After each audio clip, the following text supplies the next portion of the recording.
Hello mga ka-real. So, may nakita kasi akong nagtatanong kung bakit nag-show sa about information under profile or page na this page or profile is not currently running ads. So, let me show you something para maintindihan po ninyo.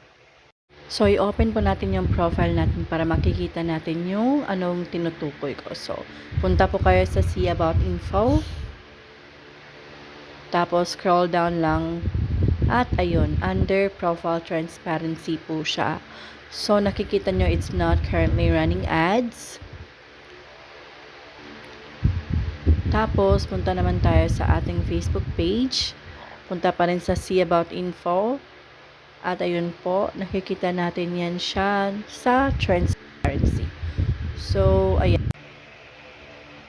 So, yun po. Again, currently running ads po, it means to say na nagpa-boost ka or nagbayad ka kay Meta para ma-increase yung reach mo.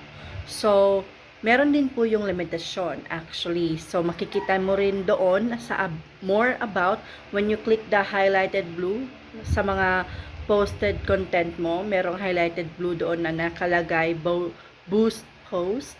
So, may bayad po yon. So, it means to say, kung yan po nakalagay sa profile or page nyo, hindi kayo nagbayad to increase the reach, wala po siyang kinalaman sa monetization niyo po. Thank you.